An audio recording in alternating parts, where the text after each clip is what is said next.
കേരള ഹിസ്ബുള്ളോളികളൊക്കെ തന്നെ വളരെ വലിയ ദുഃഖത്തിലാണിപ്പോ മുന്നോട്ട് പോയിക്കൊണ്ടിരിക്കുന്നത് എന്ന് നമുക്ക് എല്ലാവർക്കും തന്നെ അറിയാവുന്നതാണ്. ഹിസ്ബുള്ളയുടെ മേധാവി ഹസൻ നസ്രുള്ള തന്നെയല്ലേ ഇപ്പോ കൊല്ലപ്പെട്ടിരിക്കുന്നത്.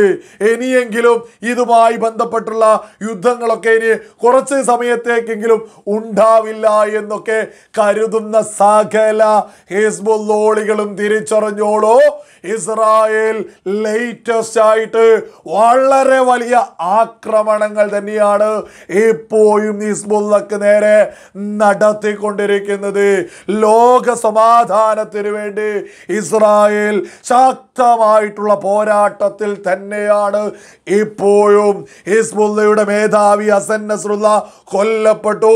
എന്നാൽ അതിനുശേഷവും യുദ്ധം നിർത്താൻ ഇസ്രായേൽ തയ്യാറല്ല.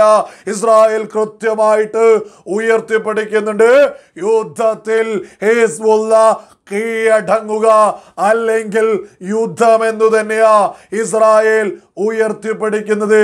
ഹസൻ നസ്രുള്ള കൊല്ലപ്പെട്ടു. അതിനുശേഷം ഇപ്പൊ ലേറ്റസ്റ്റ് ആയിട്ട് ഇസ്രായേലി സൈന്യത്തിന്റെ ശക്തമായിട്ടുള്ള പോരാട്ടത്തിൽ ഹിസ്ബുള്ളയുടെ പ്രധാനപ്പെട്ട രഹസ്യാന്വേഷണ വിഭാഗം മേധാവിയും കൊല്ലപ്പെട്ടിരിക്കുന്നു. ഈ ഭീകരൻ ഹസൻ ഖലീൽ യാസീൻ എന്ന ഈ ഒരു പ്രധാനപ്പെട്ട മേധാവി എന്ന് പറയുന്നത് ഹിസ്ബുള്ളയെ സംബന്ധിച്ച് വളരെ പ്രധാനപ്പെട്ടൊരു ഭീകരൻ തന്നെയാണ്. രഹസ്യാന്വേഷണ വിഭാഗത്തിന്റെ മേധാവി. ഈ മേധാവിയുടെ പ്രധാനപ്പെട്ട പ്രവർത്തനം എന്ന് പറയുന്നത് സകല ആളുകളും ഗൗരവത്തിൽ തന്നെ തിരിച്ചറിയണം. വളരെ പ്രധാനപ്പെട്ടതാണ്. എന്തുകൊണ്ടാണ് ഹിസ്ബുള്ളയൊക്കെ ഒരു ഭീകര സംഘടനയാണെന്ന് ഒരു തർക്കവുമില്ലാതെ സുബോധമുള്ള ഏതൊരാൾക്കും വിളിച്ചു പറയാൻ സാധിക്കുന്നത് എന്നതിൻ്റെ ഏറ്റവും ലേറ്റസ്റ്റ് ആയിട്ടുള്ള ഒരു തെളിവ് കൂടിയാണ് എന്നുള്ളത് സകല ആളുകളും തിരിച്ചറിയുക.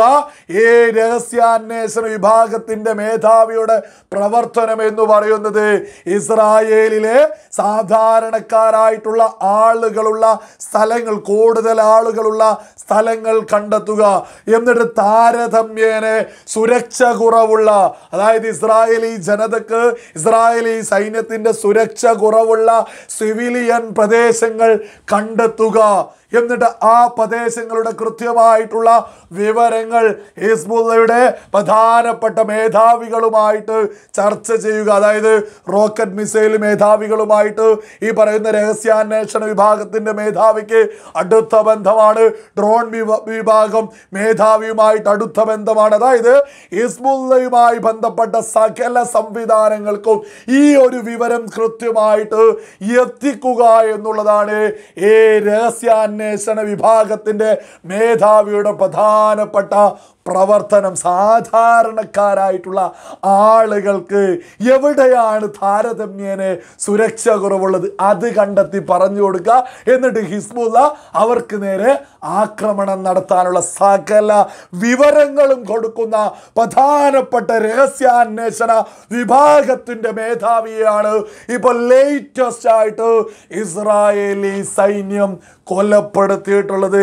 ഇതൊക്കെ ലോകത്ത് സമാധാനം ആഗ്രഹിക്കുന്ന ഏതൊരാൾക്കും വളരെ ഏറെ പ്രതീക്ഷ നൽകുന്നത് തന്നെയാണ്.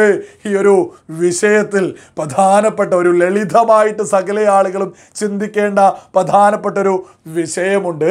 ഈ രഹസ്യാന്വേഷണ വിഭാഗത്തിന്റെ മേധാവി എന്നൊക്കെ പറയുന്ന ഈ ഒരു ഭീകരനുണ്ടല്ലോ, വളരെ വലിയ പരാജയമാണ് എന്ന് തന്നെയാണ് നമ്മളൊക്കെ തന്നെ തിരിച്ചറിയേണ്ടത്. കാരണം മറ്റൊന്നുമല്ല, ഇസ്രായേലിലേക്ക് കടന്നു കയറി വിവരങ്ങളൊക്കെ തന്നെ ശേഖരിക്കുന്നതൊക്കെ തന്നെ അവിടെ നിൽക്കട്ടെ, സ്വന്തം സംഘടനയുടെ മേധാവിയുടെ നേരെ, സ്വന്തം തലക്ക് നേരെ വരുന്ന വിവരങ്ങൾ പോലും കണ്ടെത്താൻ സാധിക്കാത്ത ഈ രഹസ്യാന്വേഷണ മേധാവിയൊക്കെ എത്ര പരാജയമാണ് എന്നുള്ളത് നിങ്ങളൊക്കെ തന്നെ തിരിച്ചറിയണം. ഇതേപോലെ തന്നെ ഇറാനിൽ നിന്നും വളരെ പ്രധാനപ്പെട്ട ഒരു വാർത്ത ഇപ്പോൾ അന്താരാഷ്ട്ര മാധ്യമങ്ങളിലൂടെ പുറത്തു വന്നുകൊണ്ടിരിക്കുന്നുണ്ട്. ഇറാന്റെ സുപ്രീം ലീഡർ ആയത്തുള്ള അലി ഖൊമൈനിയെ രഹസ്യമായിട്ട് അവരുടെ സുരക്ഷയുമായി ബന്ധപ്പെട്ട് ഈ രഹസ്യ കേന്ദ്രത്തിലേക്ക് മാറ്റിയിരിക്കുന്നു എന്ന്.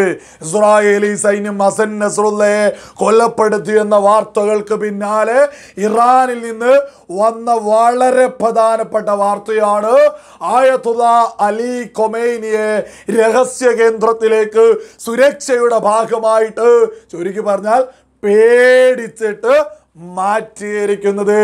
ഇസ്രായേലി സൈന്യത്തെ പേടിച്ച് ഈ ആയത്തുള്ള അലി ഖൊമൈനിയെ മാളത്തിൽ ഒളിപ്പിച്ചിരിക്കുന്നു എന്നൊരു വാർത്ത കൂടി ഇപ്പോൾ അന്താരാഷ്ട്ര മാധ്യമങ്ങളിലൂടെ വളരെ പ്രാധാന്യത്തോടു കൂടി പുറത്തു വന്നുകൊണ്ടിരിക്കുന്നത് നമുക്കെല്ലാവർക്കും തന്നെ അറിയാം.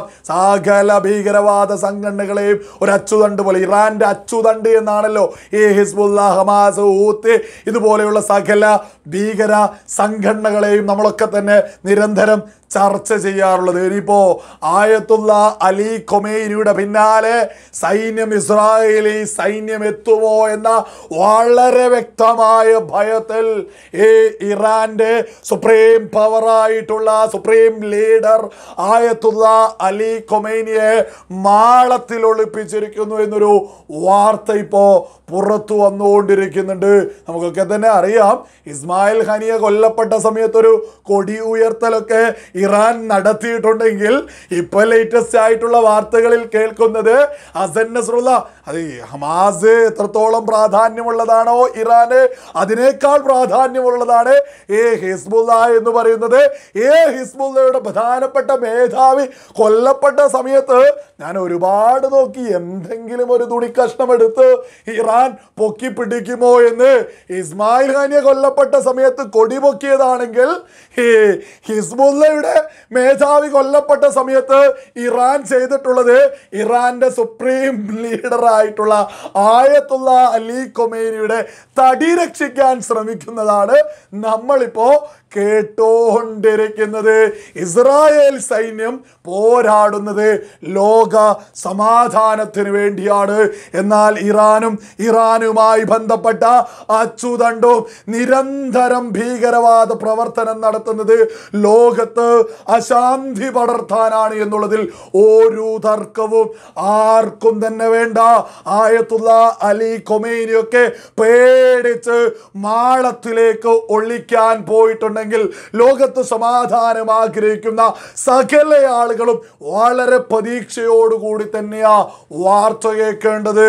അതേപോലെ തന്നെ ഹിസ്ബുള്ളയുടെ പ്രധാനപ്പെട്ട മേധാവി ഹസൻ നസ്രുള്ള കൊല്ലപ്പെട്ടിട്ടും ആ ഒരു സമയത്തും ഇസ്രായേൽ സൈന്യം ആക്രമണങ്ങളൊക്കെ നിർത്താത്തതും വളരെ വലിയ ശരിയാണ് എന്നുള്ളതിലും ഒരു തർക്കവും വേണ്ട. ഹിസ്ബുള്ള ഇസ്രായേൽ കൃത്യമായിട്ട് പ്രഖ്യാപിച്ചു കഴിഞ്ഞു, ഒന്നുകിൽ ഹിസ്ബുള്ള കീഴടങ്ങുക അല്ലെങ്കിൽ യുദ്ധം എന്നുള്ളത്. ഇസ്രായേൽ സൈന്യം ശക്തമായിട്ട് തന്നെ മുന്നേറ്റങ്ങൾ നടത്തട്ടെ, ഹിസ്ബുള്ള ഈ ലോകത്ത് നിന്ന് തന്നെ ഇല്ലാതാവട്ടെ, അതിലൂടെ ലോകത്ത് സമാധാനം ഉണ്ടാവട്ടെ എന്ന് നമുക്കെല്ലാവർക്കും തന്നെ പ്രാർത്ഥിക്കാം.